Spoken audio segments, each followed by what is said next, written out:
sa'yo ng mga De Leon para kalabanin mo sarili mong kapatid! Akala ko ba mabait ka? Akala ko concerned ka? Pero bakit mas pinili mo pang kampihan yung kriminal na yon? Talagang ipagtatanggol si Ino? Malaki ang kasalanan niya sa kapatid mo. Ngayon kapatid na ako ni Trixie. Pamilya na tayo. Akala ko ba katulong nyo lang ako? Alam ko malaki ang pagkukulang namin sa'yo. Pero kadugo mo si Trixie. Dapat siyang panigan mo. Huwag mong talikuran ang sarili mong kapatid. Pasensya na ho. Pero hindi ko ho kayang paniwalaan yung mga bintang ni Trixie. Hindi naman ito yung unang pagkakataon na nag-imbento siya ng kwento eh.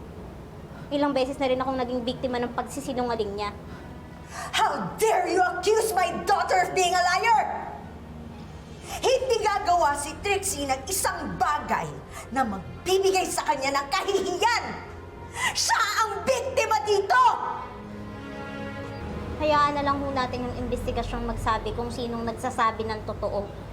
Pero bilang isang abogado, obligasyon ko ho na ipagtanggol ang panig na pinaniniwalaan ko. Kahit ang kapalit pa nun, kalabanin ko yung sarili kong kadugo. Pasensyahan na lang ho tayo.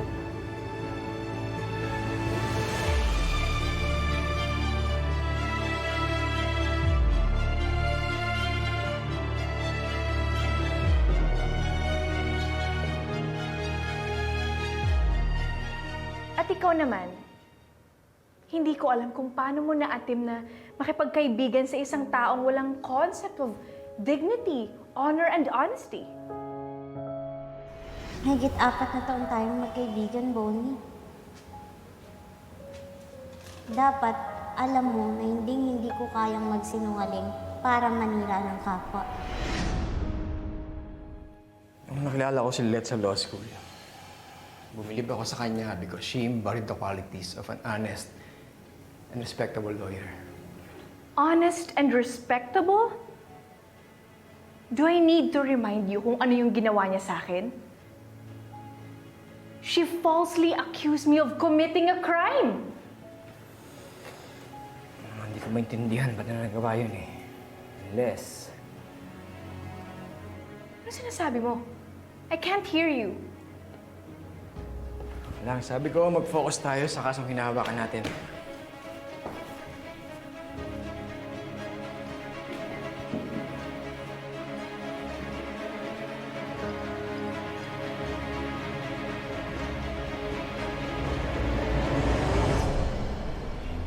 So what happens now, Ivan? Since nakapag-submit na si Trixie ng sworn affidavit sa piskal, papadalhan ng subpoena si Ino De Leon para ipaalam ang asunto sa kanya.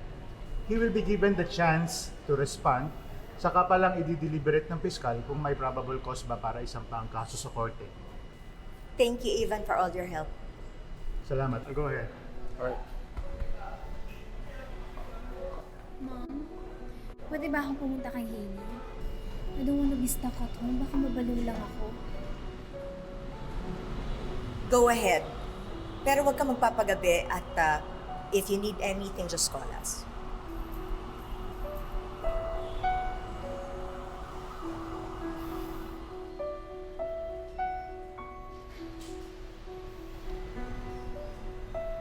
Bakit mo pinapayagan mo ba si Trixie? She's been through a lot. Mas makakabuti sa kanya kung nasa bahay na lang siya. Hayaan mo na lang kasi mag-unwind. Para naman makalimutan niya kung ano yung mga nangyari sa kanya. Isa pa, sobra ng stress yung anak natin. Tapos dinagdagan pa ng lilet na yun. Yun ba yung tinatawag mo na mabuting anak? Imbes na tulungan niya si Trixie, kinakalaban pa niya tayo. I'm disappointed na pinili ni Lilet na kampehan yung walang iyang inong yan. Pero naniniwala ako na kapag malaman ni Lilet ang facts ng kaso, mas mananaig pa ang pagiging patas niya at atras yan bilang abogado ni Ino. Asa ka pa? Hindi na mangyayari yun. Can't you see, Ramir? Ginagantihan tayo ng Lilet na yon kasi hindi natin siya tinanggap sa pamilya natin. Pwes, hindi natin siya kailangan. At dahil kinampihan niya yung inong yon, kalaban na rin yung tingin ko sa kanya.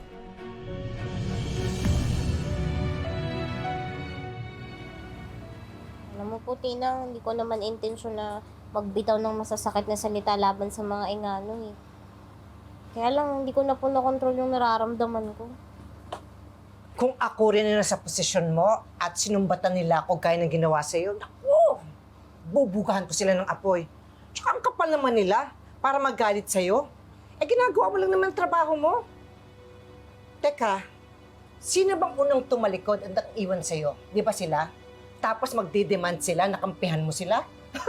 Ano sila? Sinuswerte? Pero Tinang, tama po ba yung ginawa ko? Kasi kahit hindi nila ako kinikilala, kadugo ko pa rin po si Trixie.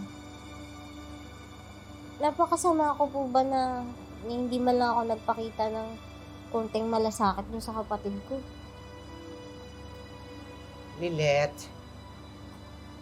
mali kung ipagtatanggol mo si Ino na may kasalanan siya. Mali kung talagang pinagsamantalahan niya si Trixie. Anak, ikaw lang ang makakasagot sa tanong mo. Sino ba sa tingin mo ang nagsasabi ng totoo? Si Trixie o si Ino?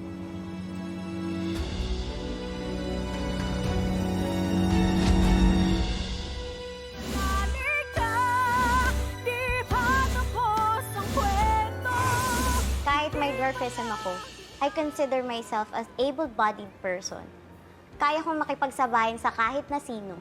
At mas lalong kaya kong lumaban sa mga taong nanghahamon sa akin. Kanina pa nangangati yung palad ko eh. Parang naghahanap ng masasampal. Subukan mong saktan si Lilet. Ako ang makakalaban mo. Hindi ko sintono mo ah. Problema ka? O sige, gusto mong mangyari. So what do you plan to accomplish by reaching out to Lilet? Do you think you can convince her to switch sides? Sa tingin mo ba, kaya niyang isantabi muna yung mga issues niyo in the past at pumayag siyang maging abogado ni Trixie?